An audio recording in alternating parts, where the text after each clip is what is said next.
Thanks very much for that intro, and good afternoon, everyone. I hope we can close the day with a little bit of provocative future thinking, which is really what I try to be all about. And the Future of Talent Institute is really focused on looking out as far into tomorrow as we can. It might be 3 years, it might be 10 years, but we try to look at what is possible and likely around talent in the future. And by talent, we define that very broadly, meaning work, the workspace, how people will work, how they will find work, how you'll employ them, and all the other aspects of talent. So we're going to take a journey and kind of explore the things that we see as trends out there.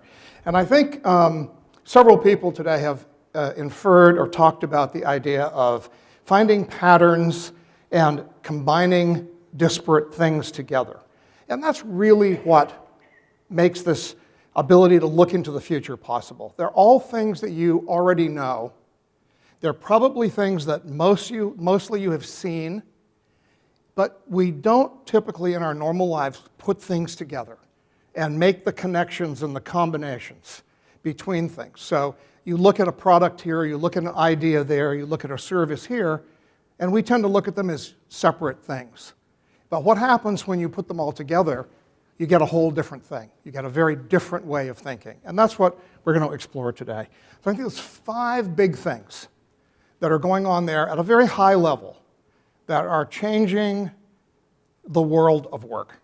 Not just recruiting, not just learning, but the entire way we structure work. And I think a couple of people today, Ian certainly touched on this in his talk about where things are going. And I'll kind of end up with what I think organizations might begin to look like 10 years from today. But let's just start out by looking at the fact that right now we all live in a place where 2 worlds are colliding. And I think we feel this big depending on what country you're in, what industry you're in, and what company you're in. But there's the world over here where individuals and CEOs are thinking about this stuff, about security and steady income and status and title. And for many people, those are motivators. For many people, they're drivers. And for many organizations, it's what they really focus on. It's what they're all about. But on the other hand, over here, there's a whole world of what I call the free agent, which is where people don't work for anyone and where they barter their services or sell their services to whoever will purchase them at whatever price they're willing to pay for those services or I'm willing to earn for those services. It's about opportunity, and it's about a very different way of working. And all of us are somewhere in the middle of these 2 worlds in our minds, in our careers, in our lives. Every company is somewhere stuck between these. They may have a few people over here, but mostly over there. If you go to a small startup in San Francisco, almost everybody's over here. They can't even imagine this world, and they couldn't care less about it. If you go to a structured, long existing company, they're all over in that world, and they have a really hard time imagining this world.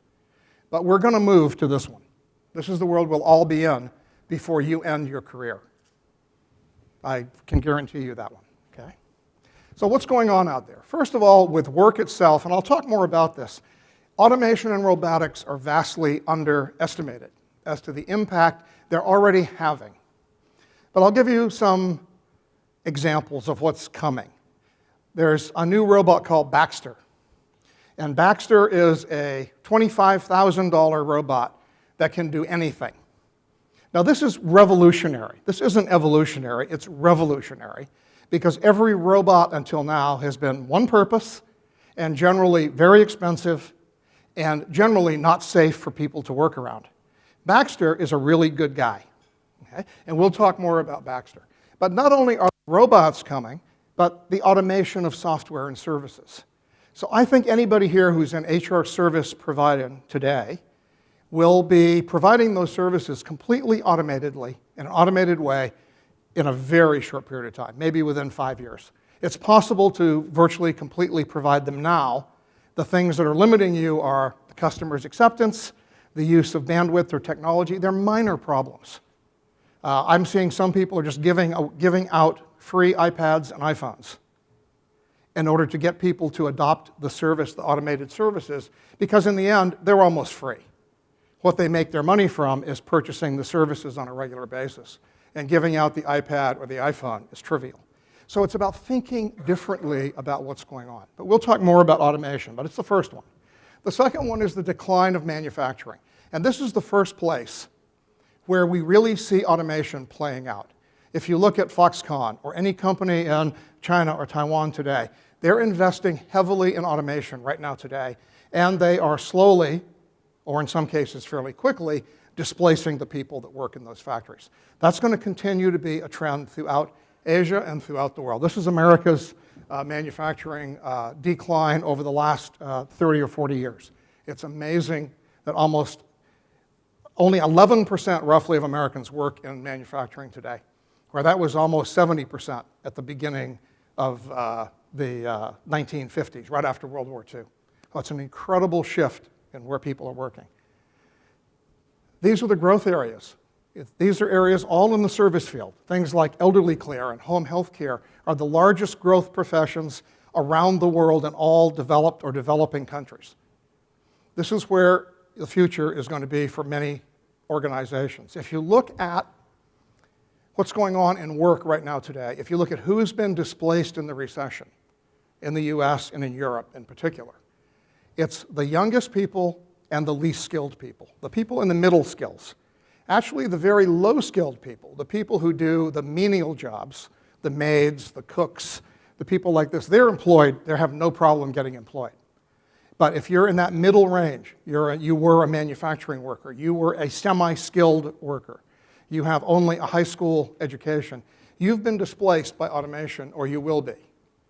So we're going to have to find ways to re-employ these people and reinvent the educational system, which is another whole topic, but it's a huge challenge for every government around the world right now. And it will be for us in recruiting, because the bulk of people that are available will not be qualified. And so it's going to be a real challenge for us to find those skilled people, and you'll see more focus in corporations. You already are starting to see it around learning and development. And I think you're going to find that training people is going to become a necessary part of your strategy in order to succeed and find talent that you need. You're not going to be able just to recruit it.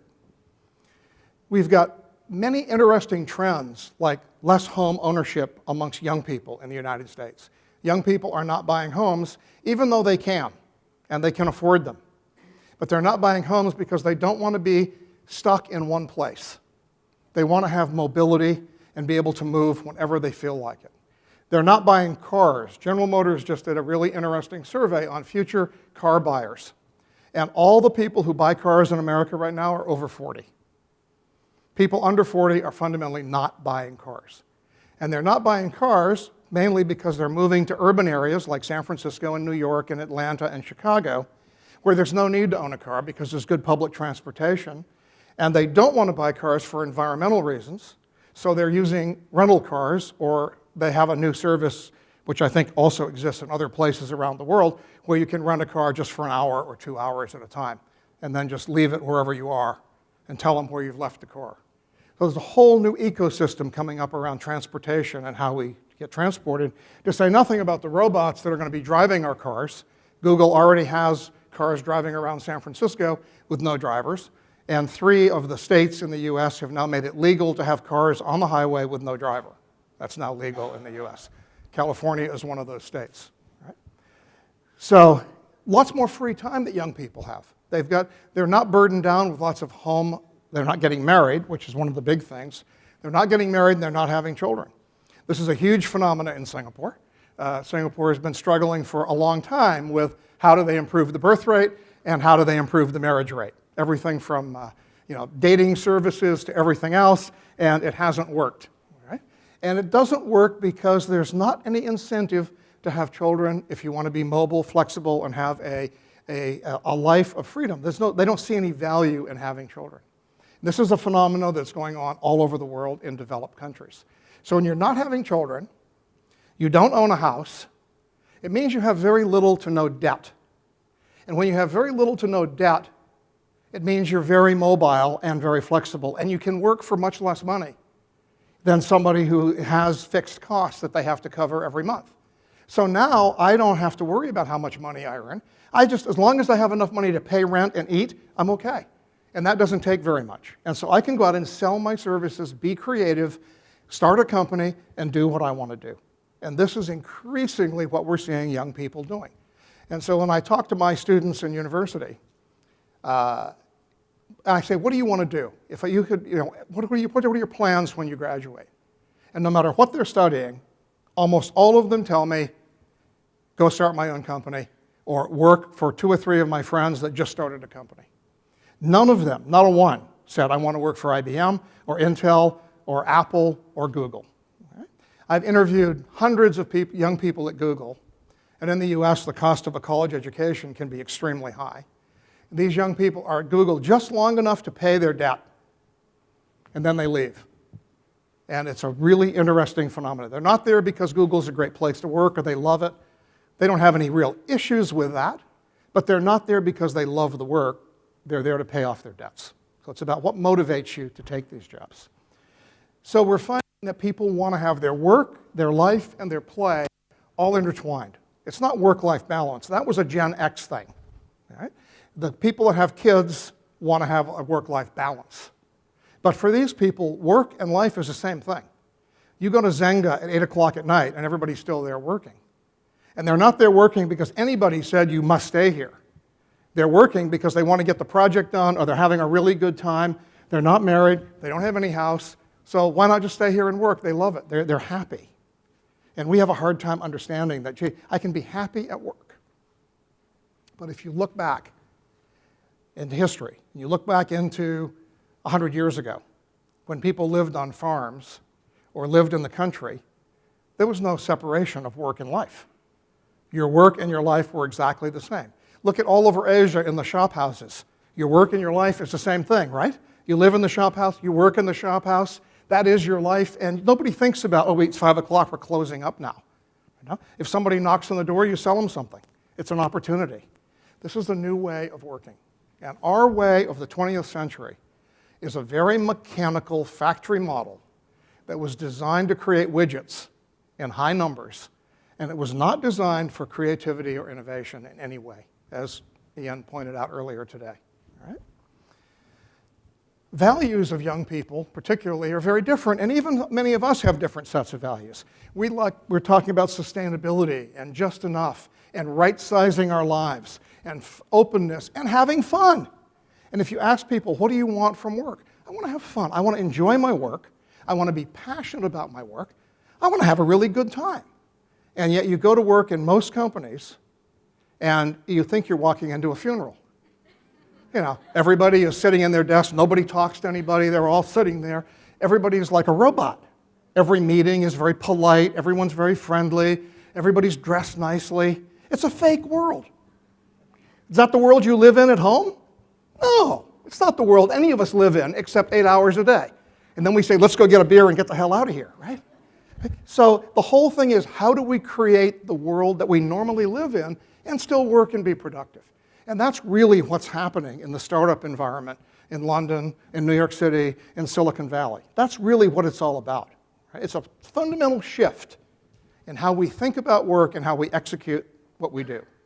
And because we're not making widgets, we're not tied to a factory, we're not tied to any particular building, there's no need to go to one. And so why do we keep going every day and wasting all the petrol and taking all the time to travel from our house into some building and then go back home again? Why don't we just work near our home? Why don't we set up little pods of people that work wherever they happen to be?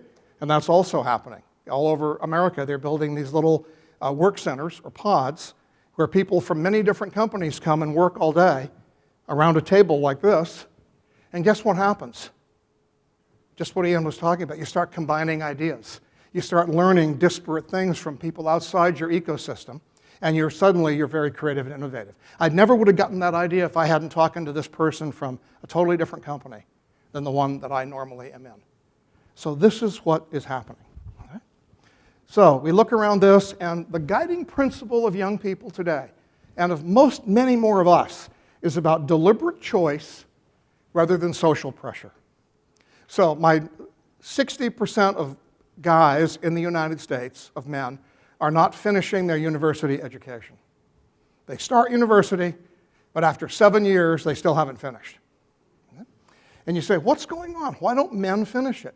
Because they're saying, look, getting this degree is of absolutely no value. I don't want to go work for IBM or Google. I want to go do something over there or over here, or I want to do this. And guess what? I already have the skill to do that. And if I don't have the skill, I'm never going to learn it in this university because they're so far behind in what they're teaching me that by the time they teach it to me, it'll be obsolete. So I'm going to go and I'm going to learn it from her or you or whatever because you can teach me right now on the spot. So they're not finishing university degrees. They're taking deliberate choice rather than the social pressure of their parents and of the system in general that says, gee, you should get that degree or you're not going to be somehow acceptable. And they're challenging that and they're pushing back.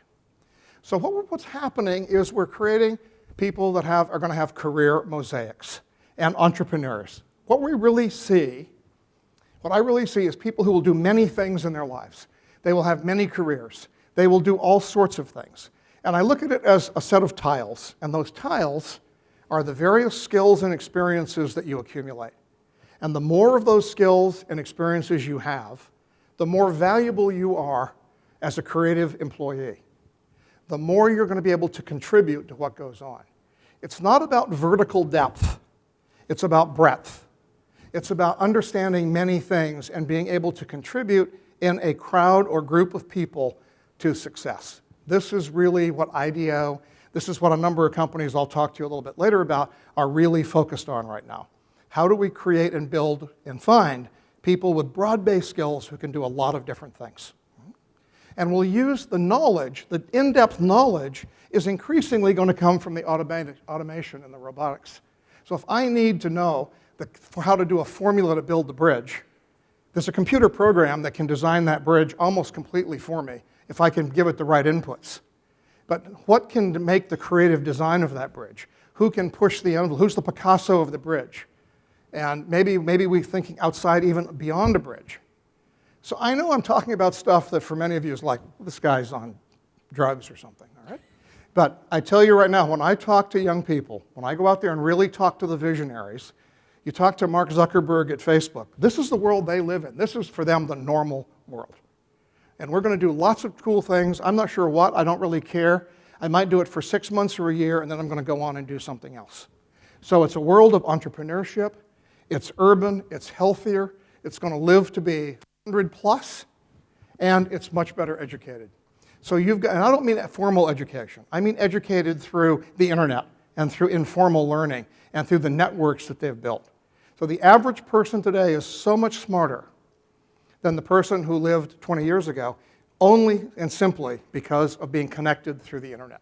It's one of the huge values of social networks. I can meet people all over the world. I can get ideas from everybody in every place. I can tap into the entire world's knowledge, not just the knowledge in my town or my parents or my school or my country. And think of that. Think of the impact that has on your knowledge of the world is vastly greater than your parents' knowledge of the world or your grandparents' knowledge of the world. It's quantumly more because of the internet alone. It's an amazing transformation. So we're going to live in a very different world. The Harvard professors that I've talked to in city planning pretty much figure that about 80% of the world will be living in cities, similar to Singapore or New York, within 20 years. Rural areas are emptying out around the world right now. People are leaving them. If you go to the middle of the United States, you'll find most people who live in places like North Dakota, South Dakota, and so forth are in their 50s and 60s. All the young people have moved to New York, San Francisco, Atlanta, Dallas, or Singapore. Right? They're not there anymore. So let's go on and look at the collarless work. We've had white-collar workers, we've had blue-collar workers. Now we've got workers with no collars because they wear T-shirts. Right? And this is the collarless worker, which is taking over the world right now. This will be the future of where we go. Contingent and flexible workforce is the way it's going to look. There will be fewer and fewer full-time permanent employees and an increasing number of part-time, flexible, constantly moving employees. The HRO challenge is how do we incorporate all these kinds of workers? How do you appeal to this young person who doesn't have a degree and doesn't want to come to work for a company? And how do you appeal to them as well as to the old guy who has 4 degrees and wants to be a director? How do you appeal to that? How do you put your workforce together? How do you mix it all together? How do you ID, attract, and keep these people? This is the ultimate HR challenge for the next decade. And I don't believe there's any simple answer or one solution to it, but this is your challenge. Figure out the right mix to meet the corporate objectives, to find the greatest flexibility you can in the organization. If I'm a CEO and I'm a smart, forward-looking CEO, I don't care how people work. I don't care if they're full-time, part-time, regular. I don't care about that. What I care about, do we have the right people to execute, to be creative, to implement and meet our deadlines? Do I have that flexible, responsive workforce or not? Okay? Can I provide really fast, cost-effective training? I don't want to build a training center. I haven't got time for any of that stuff. By the time I build a classroom, it's obsolete. How do I train you in 20 minutes? How do I give you a skill you need right now today? And we're already doing that. We just don't know it. We already do this, and we learn things really quickly. Somebody gives you a new project to do. What's the first thing you do? You Google it. Okay? You figure out, you go on the internet, you find out, you read this, you read that, you call somebody up. That's education, that's learning. It's called informal learning, and it's how we learn 80% of everything we know. All right? I bet if I ask you right now, how many of you use the formal education that you got? How many of you even remember the formal education that you've got? I don't think we'd get many hands up. There was a Saturday Night Live skit a few years ago that was absolutely true. It was about the 5-minute degree. And the whole theory was, what do you remember 5 years after you graduate? And he said things like Spanish, you remember, hablo español, that's it. That's all you remember, all right? So the final exam is they ask you one question about each subject, and then you get your degree, all right? So it was a spoof or a satire on what we get from formal education versus what we learn from our living experiences, okay? How do you have to manage the costs? You've got to keep costs down. You can't keep costs down by the kind of recruiting we're doing today. The expensive, people-intensive, time-intensive recruiting that we do. I look back at all the technology, all the services that we have at our fingertips, and the average recruiter still handles just as many requisitions and just as many positions as they did when I started as a career as a recruiter 30 years ago. There's no difference. I can handle exactly the same number. What happened? How come this technology has made no difference at all? It's because we don't use the technology. We don't accept the technology. We live in the old paradigms, and we're not willing to challenge them. We still want to interview people. We still want to do all sorts of things that we don't need to do anymore, but we don't dare move away from it. And we don't dare educate our managers to move away from that. So we have to fundamentally think we are the least innovative profession there is. Right? HR is no different now than it was 30 years ago. We still live in the past, and we don't do anything that Ian told us to do. We don't do any of that. There's no Apple in HR. So I always say, who is the Apple of HR? Which one of you is going to innovate, change it? We're all just do the same damn thing, okay? And you've got to do it legally, of course. But we can also influence the laws. We can lobby. We can help to, we're a lot of people in this room that have to do with the talent industry, and we could influence the laws. We could help to change some of these legal rules that we have if we don't think they're the right ones for the future. They were designed to protect workers in manufacturing industries, and I have no problem with that. But are they appropriate for the freelance, creative person of the future? We have to ask that question and decide.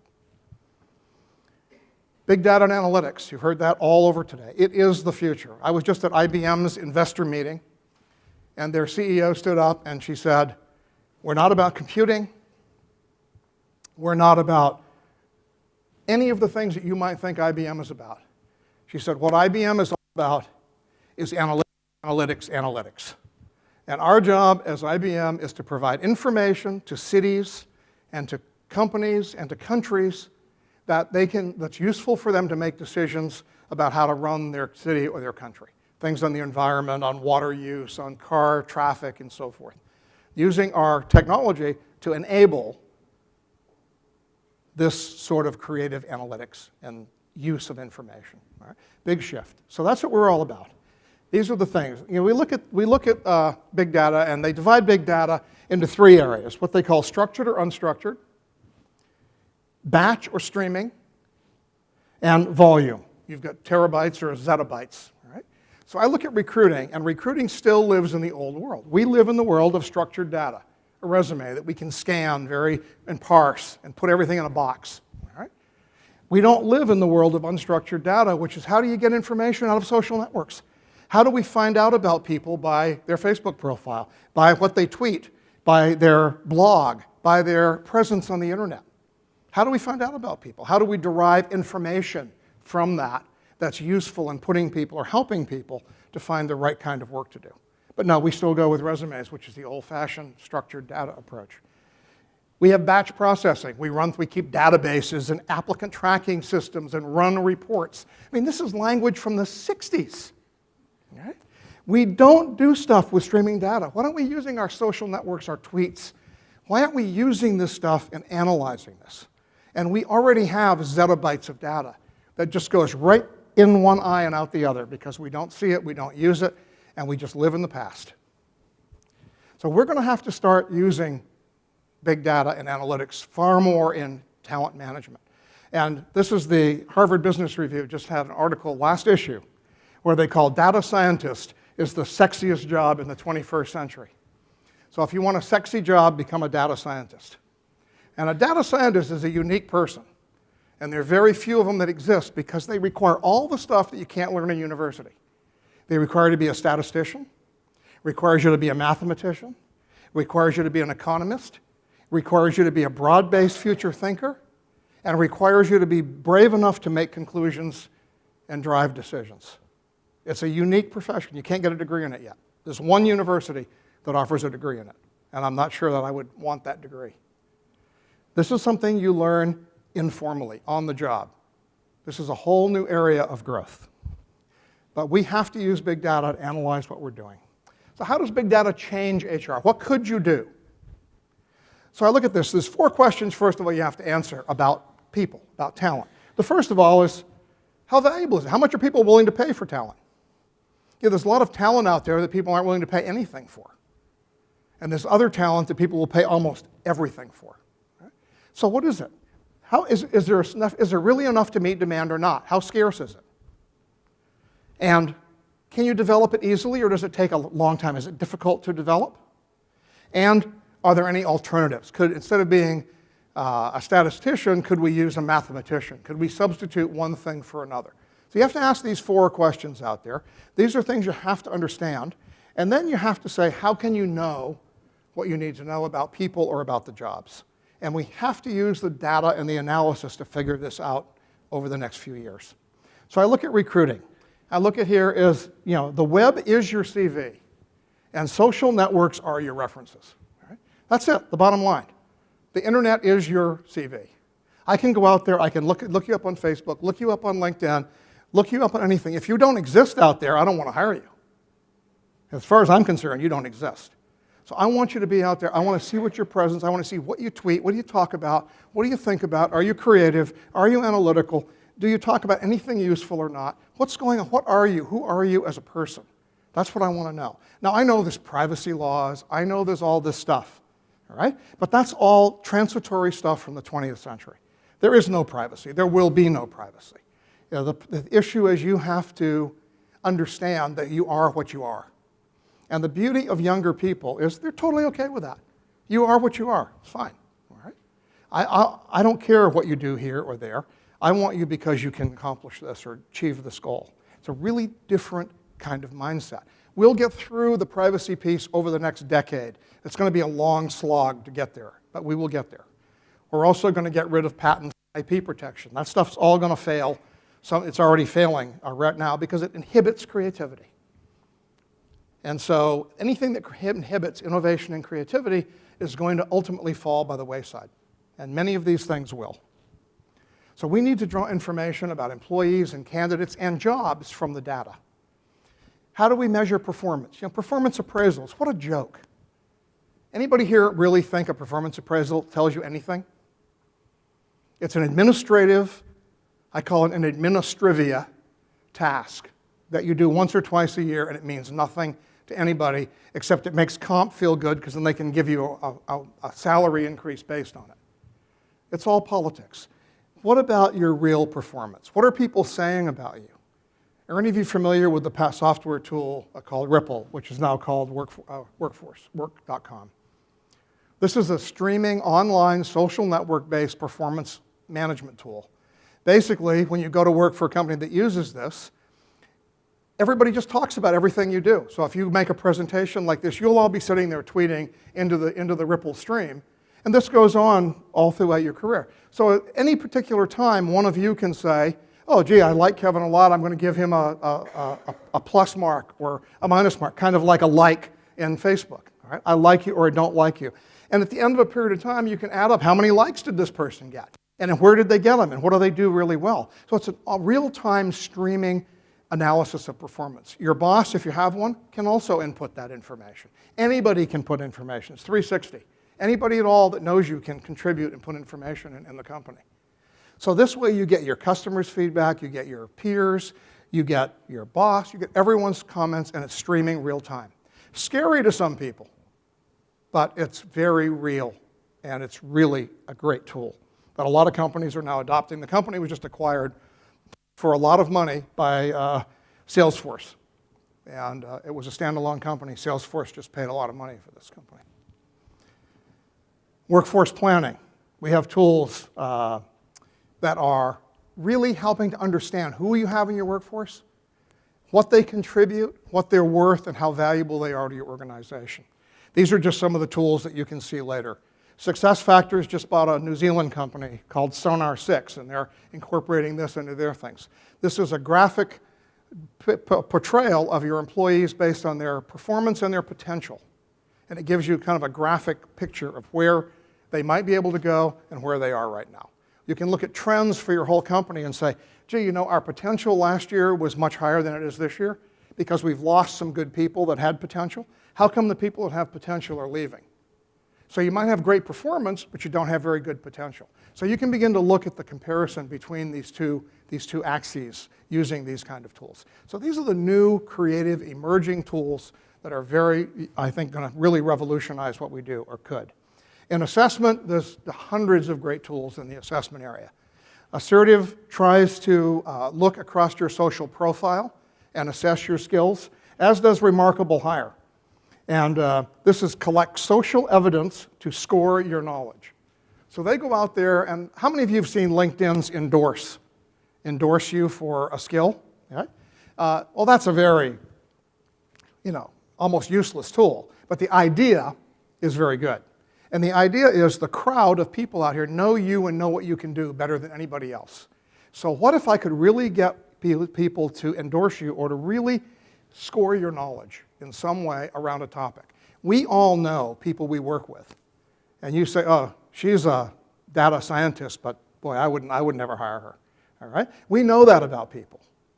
But that may not show up in the resume, may not show up in the interview process, and these people may go on and have careers for a long time, and they're not contributing much. So how do you score the real knowledge? Through the crowd. So these are the new kind of assessment tools, as well as gaming and simulations. There's just all kinds of interesting things that eliminate the need to do interviews. You might do one interview at the very end, just to see if you actually like the person. But any kind of true assessment can be done in a fun, quick, and online way using automation and tools. And you don't have to schedule interviews and waste the time that we waste spending what we do on assessment. So the 20th century was all about controlling information, about cloaking it in secrets and patents, and do it yourself, deep vertical integration. This is how you built factories. This is how you built cars and widgets, okay? That's not what the 21st century is about. The 21st century is about openness, collaboration, sharing, and transparency. And this is, again, another one of those fundamental conflicts that we're living through right now. On one hand, you've got Apple suing Samsung, and yet neither one of them could do a damn thing if they hadn't stolen from Park Xerox, right? Because they got all their ideas from somebody else 30 years ago, and they just developed them and put them into this, and yet they sue each other over this, wasting so much resources and so much money that could be focused on developing and inventing new things and moving forward. So the whole idea of the future is how do we share, how do we come together, collaborate, forget the fact that it's proprietary or secret. You don't own candidates, you don't own anything. What you own is the ability to find information about those people and match them to the right kind of opportunities. That's what you can own if you can own anything at all. But you don't ever own things. It's all about sharing and transparency. So the thing you're going to hear more and more about over the next 10 years, very clearly, is about crowdsourcing, sharing, collaboration, and social media. These are tools that are fundamentally opposed to everything we ever did in the 20th century. Social media is an anti-hierarchical tool. This is why companies don't like it. This is why companies put up all these policies about you can't use Facebook, you can't. They know it's going to kill their company because these tools destroy the ability of me to control you. I can't control you when you're on social media. You can learn all kinds of stuff. You can even learn stuff out about me. And I don't want you to know any of that stuff, so I want to control it. I want to make sure you only know what I want you to know, and you only do what I want you to do. You can't survive with social media. So I think we have to understand how much we're in a world that is in opposition. We have hierarchy. We have all this stuff that's opposed to innovation. Over here we get people screaming, we need innovation, we need creativity. You can't have the two. They don't go together. They're totally opposite poles. Right? So it's a real challenge for all of us to do this. Okay? So when I look at, crowdsourcing is an incredible way to do the kind of complex, difficult work that we're faced with in the 21st century. We've never been here before. We have problems ahead of us that have never been solved before.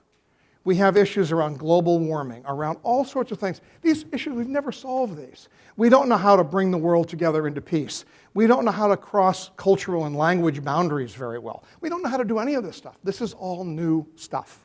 Right? And to do these things is going to require a new way of thinking. And there's some really great research at the Santa Fe Institute that's going on in England that around how we deal with truly complex environments where there are no answers. And we're increasingly in a place where there isn't a right answer. There is no right way to do it. There are multiple ways to do it. And we're going to only learn to do that through sharing, collaborating, and working together in many ways that we've never done before. Innocentive, I don't know if any of you have heard of this company. Back in 10 years ago or more, Eli Lilly had some drug. They couldn't solve some problems that they wanted to develop a drug for. And so they created a website. One of their researchers, two of their researchers actually, suggested that they create a website and ask people if they had any ideas about this problem.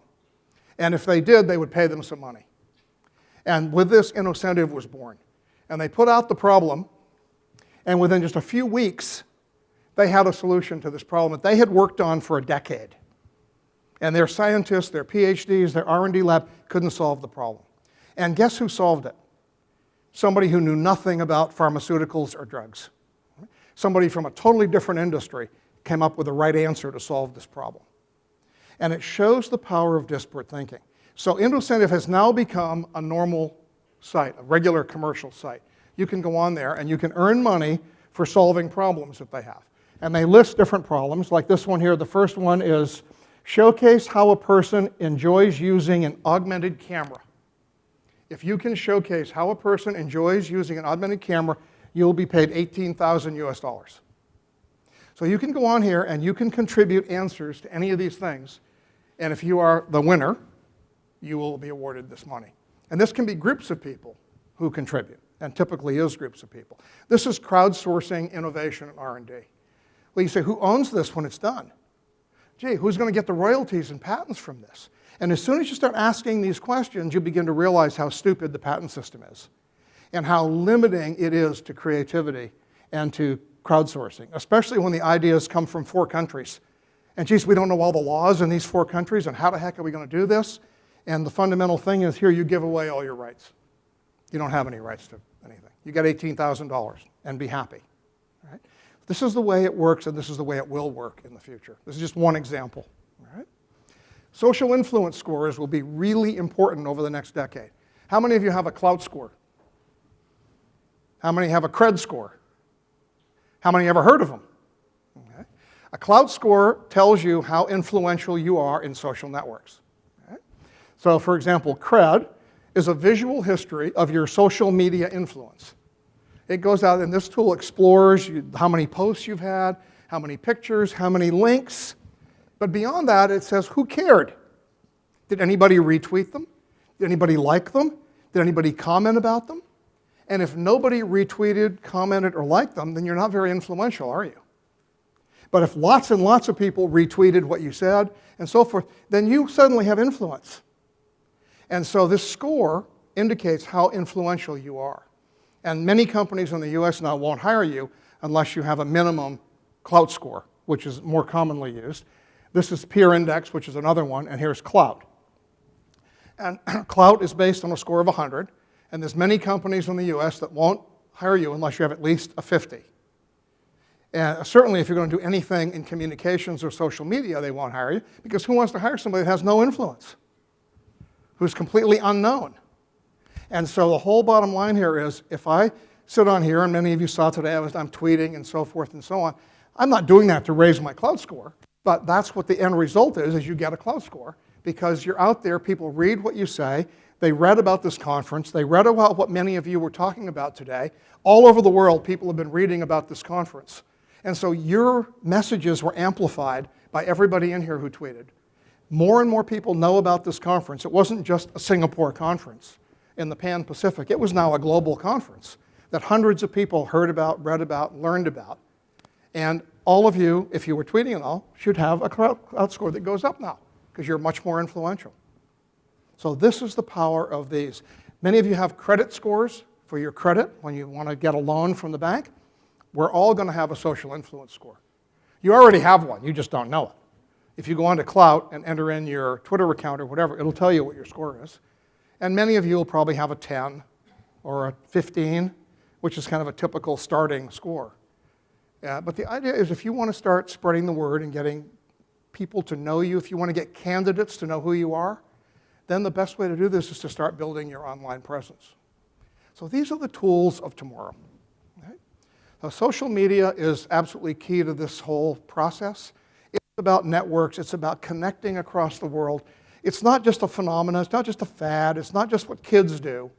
This is a fundamentally different and increasingly growing way of sharing ideas and information around the world. And it's going to continue to grow. You know, Facebook may die, LinkedIn may die. The brand that helps you to do it doesn't matter. It's the concept that matters. Right? And the idea of social networking will continue to grow. There'll be local versions. There already are in China, and Indonesia, and Thailand. They're not using Facebook. They're using different and more tools in the local languages. And some of these will be global tools, and some will be local tools. But there's going to be all kinds of social networks that are going to develop. And if you want to recruit and find good people, you're definitely going to have to be able to tap into those networks and use them to your own benefit. Here's Baxter. And this is Baxter, the robot I talked about earlier. And the beautiful thing about Baxter, he can learn to do anything. You just take his arm and his arms, and you do what you want Baxter to do. So if you want him to stuff paper into an envelope, you get the paper and envelope, and you do it about 3 times with Baxter, and then Baxter will take over and do that for you from that point on. So you have to be a programmer. You have to know anything about programming at all. And you just program him by mimicking whatever you want him to do. They're developing specific versions of him to take care of elderly people.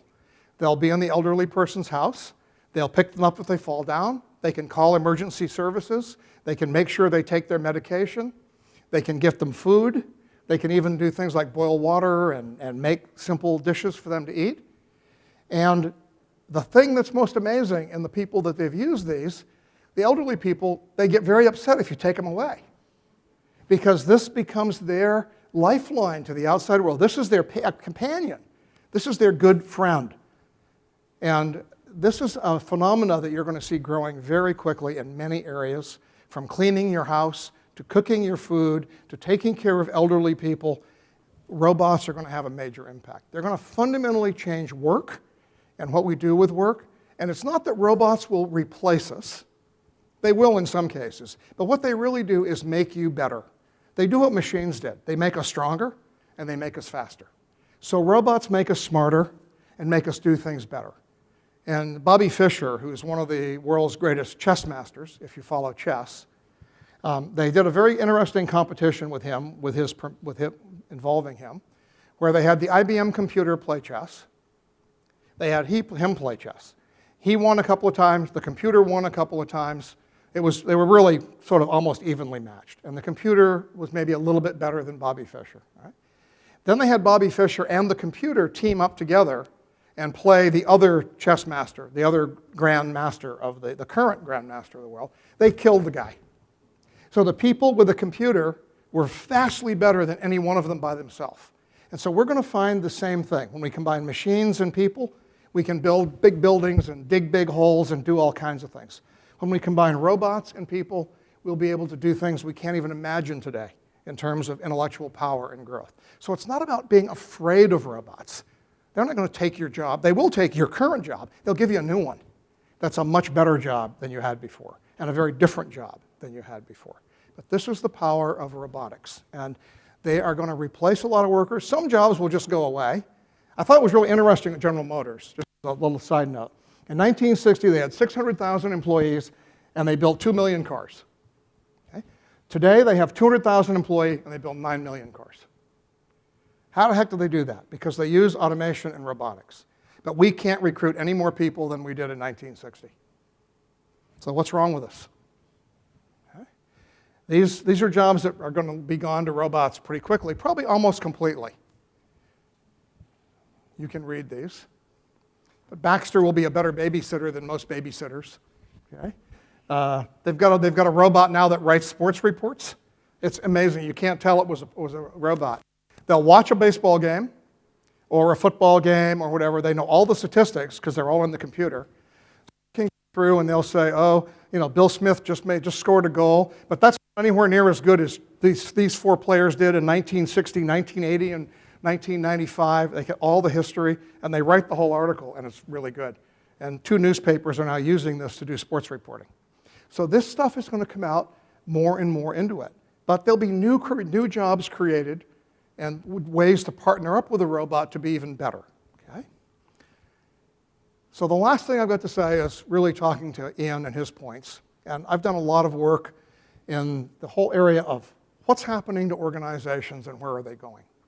And we can look at the very short term, and in the short term it'll be sort of an evolutionary, take out a couple of layers of management and do this and that, and we'll fiddle around. But to really fundamentally what's happening is we're changing how we think about org structure. We're fundamentally reinventing the organization and moving much more to Rob Cross's network that Ian showed earlier, that sort of network that includes everybody from outside, inside, and all around the world. That's really probably the model that will be most sustainable. The other models can be automated and roboticized relatively easily. So if we look at what's going on here, what are the characteristics of an organization that can survive when products have a life cycle of 1 year, when you have to be innovative nonstop, when you never know what disaster, economic, financial, or physical is going to happen? How do you build an organization that can survive given all of that? And there are actually lessons from biology. There's a group of creatures called extremophiles, and these creatures live at the bottom of the ocean. They live in volcanoes. They live where no other organisms can live because they've learned how to do this. And so if you really look at biology, you can learn a whole lot about how organizations are going to evolve over time and how they're going to look over time. But our hierarchical structure was great in a stable world where there were nothing going on that was really very disruptive, and where you made many of the same things over and over and over again. And as long as you wanted to make 8 million red Chevrolets, there was no problem. The hierarchy works really, really well.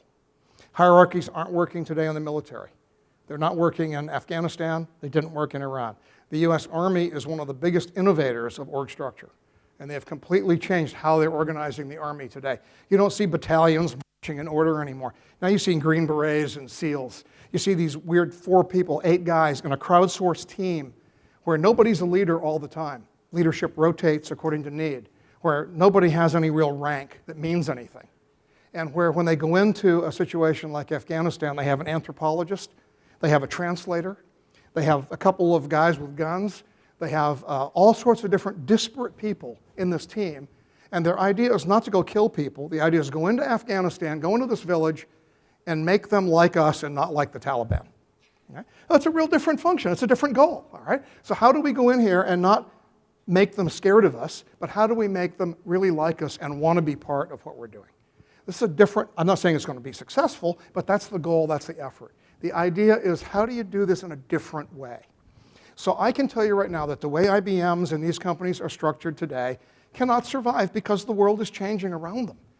You know, the Gulf oil disaster a few years ago really showed the limits of what BP could do and what you can do in a hierarchical organization. And some of the solutions for their problem ultimately came from fishermen in the Gulf of Mexico who came up with some of the ideas about how to stop that oil leak. It didn't come from PhD scientists with engineering degrees. It came from some ordinary fishermen. So how do you tap into that system and make that work for you becomes a real org challenge. So if we look at this, here are some companies that I'll just talk briefly about. Handelsbanken is one of the largest banks in Scandinavia. It's also in the UK. And Handelsbanken has no structure at all. They have a CEO, they have a few people at the top, and that's it.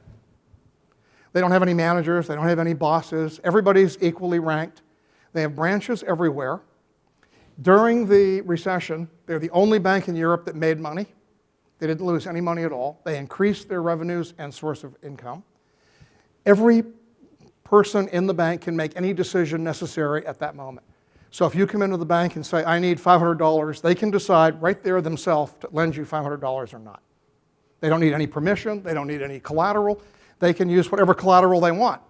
They can ask you anything about yourself that you want, and if they agree, you get the loan. So it's totally localized. It's totally autonomous. And the only time they have to get any kind of permission at all, there's a little tiny category, about 20 people, when it reaches over a certain, like over $1 million or something, they have to go ask those people. But up to that point, there's no structure, no permissions, no nothing. Hard to believe, but it's true and it's thriving. It's been going for 30 years. Gore in America, they make Gore-Tex, the material for sports clothing and all this, raincoats and all. They run as a democracy. Every position is voted on. And nobody has a job for very long. And the same for Semco over here, which is a Brazilian company. And not only do they make everything, it's incredible, they make virtually everything, because if an employee has an idea that, gee, we ought to make chairs, they make chairs. If that employee can get enough people in the company to go along with them, that's what they make. And they have to make them, they have to sell them, they have to be successful. If they're not, they close down the business. But if you have an idea for a product or a service, you bring it up and they go, yeah, go, get 20 people and we'll do it. So you have to go, you have to sell your idea, you have to get the people. But if you can do that, you can do anything you want. And they're totally a democracy. Even the CEO, he's voted into office by all the employees. He has a 3 to 4 year period, then he has to leave. And every job is voted, and they don't have very many. They only have like 5 people in the company that you vote for. So totally democracy, all right? Morningstar, they are tomato growers. They grow more tomatoes in America than any other company. They make all the tomatoes for ketchup and tomato sauce. Totally democracy. All the farm workers, everybody, they do everything by voting, all right? So this is a structure, and there's many hundreds of other companies I could put up here that already are organizing in different ways, all right? You don't have to be in a hierarchy. You don't need layers of management. You just need to think differently. And you need to be able to trust people, get out of the idea of control, and let people free to do what their creative abilities let them do. And we all have incredible creative talent. We all have millions of great ideas that we can never do because we're held in by these rigid hierarchies that add no value. So we need to, in HR, think, how do we become the Gore-Tex or the Handelsbanken of recruiting? How do we start to really let our recruiters be creative and leverage technology? How do we really go out there and find the right candidates and build the right ecosystem for the 21st century? I don't think anybody has it yet. There's no one in the recruiting world that I know of that has this yet. But the opportunity is absolutely huge for anybody in HR or recruiting. And I think the same goes for HR in general, not just recruiting. So I think you're going to find there's going to be smaller, leaner network firms. You know, they require much lower cash investment. You're not going to see big companies. They're going to go away. You're already seeing the larger ones shrinking. Companies will look more like this.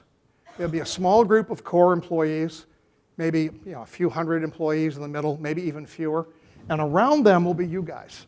There'll be partners and vendors and suppliers and consultants who will supply them services. And all of you guys will be pretty small too, because you might have a little group that's in Singapore that just does the Singapore market. You might have a group in China that's the China market, and they might be completely separate from each other, independent, and that's okay, as long as you're crowdsourcing and sharing, as long as you're working and you don't have hierarchy. And you don't say, oh, this is mine, you can't have it. It's about sharing, it's about moving out there. So this is going to be the new model, I think, more and more of what we see in organizations. Employees are going to work in more decentralized, specialized firms, and employer-employee relationships will become less standardized and more individualized. And this is from a report by the Rand Corporation. And it's a pretty old report. It was 2004. And it's slowly happening. But we are going to see a lot more decentralization, shrinking of large companies, spinning off of other entities of large companies into smaller companies. It's the only way you're going to get the creativity and the innovation and the ability to survive in difficult times is going to come from being fast and agile and limber, not from being big. Big is actually bad. All right? So the future of HR, I think rapid growth of small to mid-sized firms. I mean, these aren't HR firms. These are companies that we'll be supplying to. I don't think you're going to see very many more huge corporations grow up. I think even Google and Facebook are sort of anomalies, sort of leftover vestiges of the 21st century. They could be much smaller without much difficulty. They just chose to be that way because we still put value on big. We still think big is good. And I think that's changing very rapidly. Small is beautiful, not big. All right? That we're going to see shrinking HR size in large firms. They're going to start downsizing HR. They already are downsizing HR, moving more to outsource firms, moving more to third parties to supply various services. In some cases, almost all of HR is going outside. And the people inside will be more partners and liaison people than they will be executors of particular HR things. Okay? I think you're going to see much more robotics and automation. It's already coming. Clearly, the merger of what Oracle is doing, what IBM is doing, what SAP is doing, what Salesforce is doing is about bringing more and more automated tools to the HR room. And I think you're going to find that is absolutely going to continue to grow exponentially over the next few years. And lastly, I think the role of internal HR, whatever's left of it, is going to have to be about talent strategy and capability enhancement. The stuff I said at the beginning of this talk. How do we be able to get more things done faster and better than we are now? What kinds of people do we need? What should the workforce look like? Should we have a lot of contingent people? Should we spin this off? Who should be permanent? Who shouldn't be? Those are going to be the ultimate questions we're going to have to answer. And our answer can't be, oh, but the law says. Our answer has got to be, let's figure out how we make this work. Let's figure out what's creative, what's good, how we can make this work. And that's a challenge for us. And we do have the laws to live with, but we need to figure out how we live around those laws and how do we influence getting the ones changed that we need to get changed. All right? So, and lastly, lots of more independent HR consultants. Lots more. Some good, some bad. How will you know if they're good or bad? Social networks. All right? That's how you're going to know if they're good or bad. If they don't have a cloud score, if you can't find anything about them on the social networks, if you can't go out there and talk to them about things, then they're not any good. Very simple. All right? So you have to have a social network presence. All right? And with that, I close. Thank you very much.